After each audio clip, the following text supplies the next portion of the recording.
Chapter 14. Dorothy Tries to be Brave. Meantime, the chief steward had returned to the throne room, where he said to the king, "You are a fool to waste so much time upon these people." "What?" cried his majesty, in so enraged a voice that it awoke Billina, who was asleep under his throne. "How dare you call me a fool?" "Because I like to speak the truth," said the steward. "Why didn't you enchant them all at once, instead of allowing them to go one by one into the palace and guess which ornaments are the Queen of Ev and her children?" "Why, you stupid rascal, it is more fun this way," returned the king, "and it serves to keep me amused for a long time." "But suppose some of them happen to guess aright," persisted the steward. "Then you would lose your old ornaments and these new ones too." "There is no chance of their guessing aright," replied the monarch with a laugh. "How could they know that the Queen of Ev and her family are all ornaments of a royal purple color?" "But there are no other purple ornaments in the palace," said the steward. "There are many other colors, however, and the purple ones are scattered throughout the rooms, and are of many different shapes and sizes. Take my word for it, steward, they will never think of choosing the purple ornaments." Billina, squatting under the throne, had listened carefully to all this talk, and now chuckled softly to herself as she heard the king disclose his secret. "Still, you are acting foolishly by running the chance," continued the steward roughly, "and it is still more foolish of you to transform all those people from Oz into green ornaments." "I did that because they came from the Emerald City," replied the king, "and I had no green ornaments in my collection until now. I think they will look quite pretty mixed with the others, don't you?" The steward gave an angry grunt.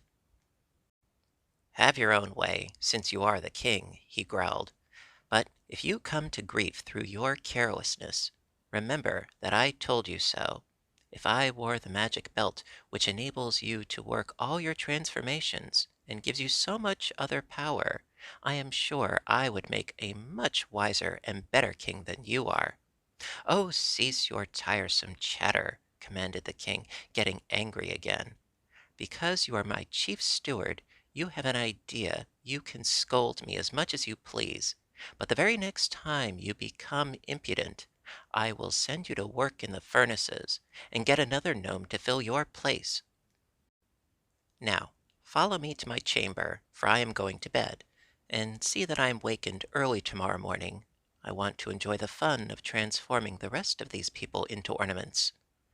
"What color will you make the Kansas girl?" asked the steward.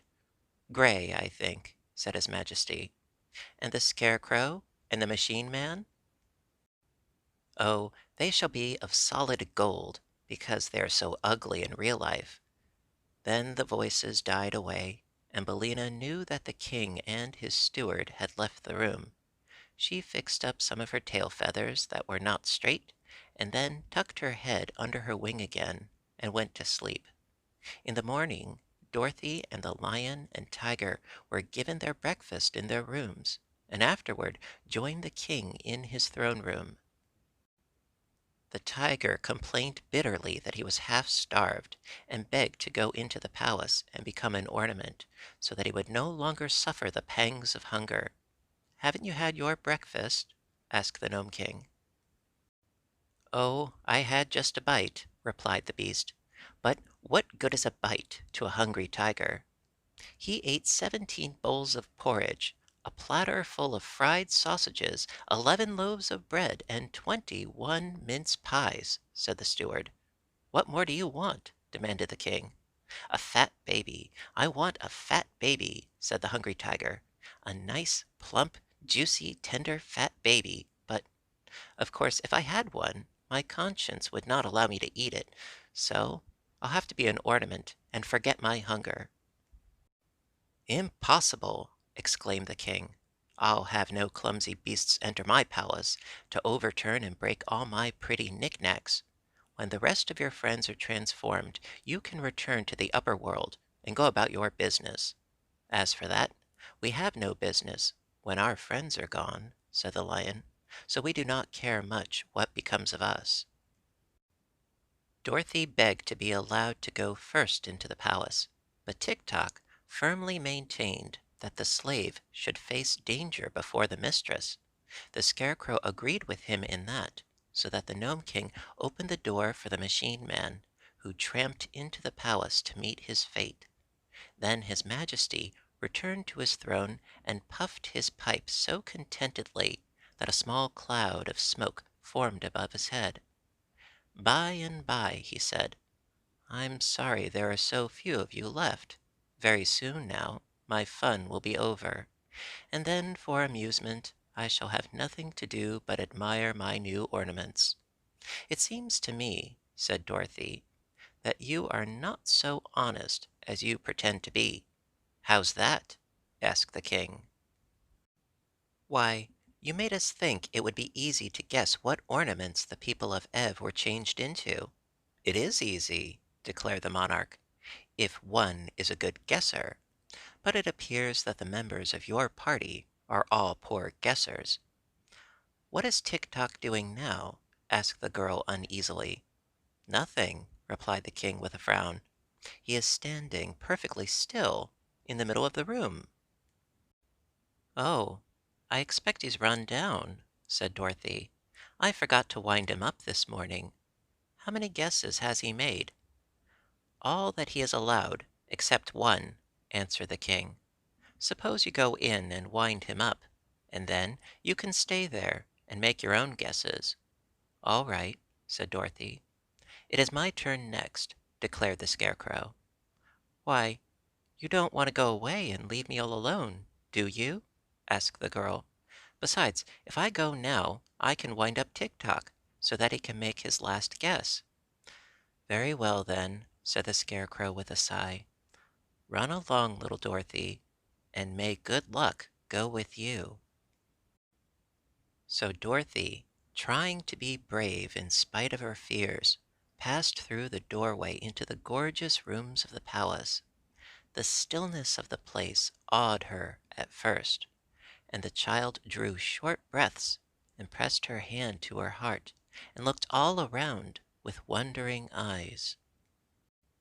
Yes, it was a beautiful place, but enchantments lurked in every nook and corner, and she had not yet grown accustomed to the wizardries of these fairy countries, so different from the quiet and sensible commonplaces of her own native land.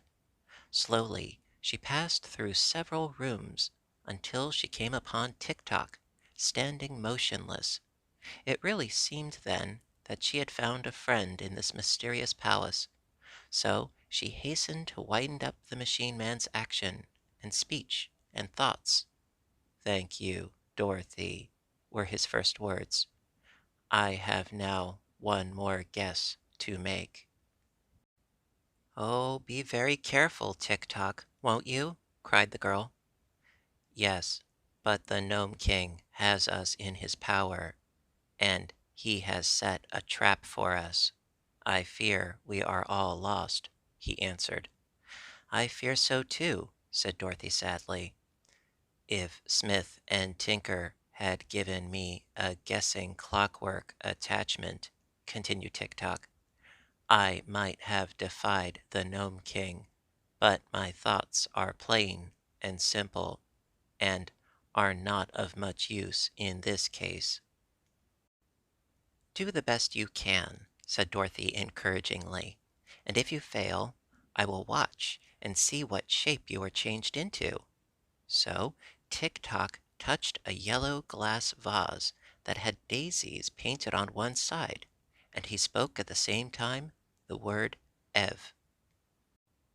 In a flash the machine man had disappeared, and although the girl looked quickly in every direction, she could not tell which of the many ornaments the room contained had a moment before been her faithful friend and servant.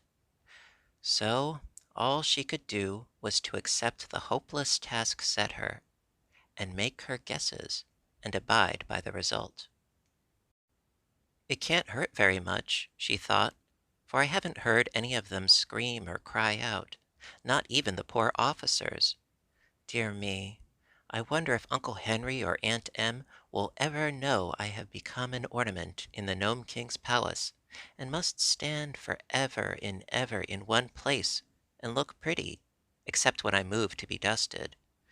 It isn't the way I thought I'd turn out, at all, but I suppose it can't be helped." She walked through all the rooms once more, and examined with care all the objects they contained, but there were so many they bewildered her, and she decided after all, as Ozma had done, that it could be only guesswork at the best, and that the chances were much against her guessing aright. Timidly, she touched an alabaster bowl and said Ev. "That's one failure, anyhow," she thought. "But how am I to know which thing is enchanted and which is not?"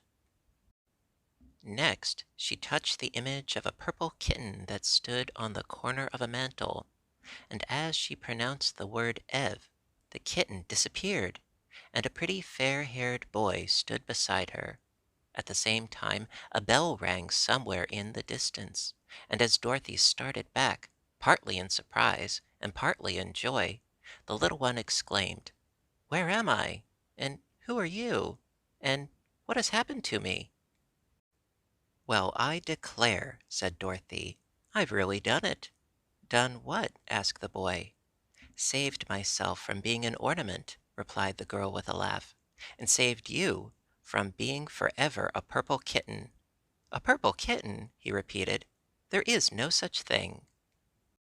"I know," she answered, "but there was a minute ago. Don't you remember standing on a corner of the mantel?" "Of course not. I am a Prince of Ev, and my name is Evring," the little one announced proudly. "But my father, the king, sold my mother and all her children to the cruel ruler of the gnomes, and after that I remember nothing at all." "A purple kitten can't be expected to remember, Evring," said Dorothy.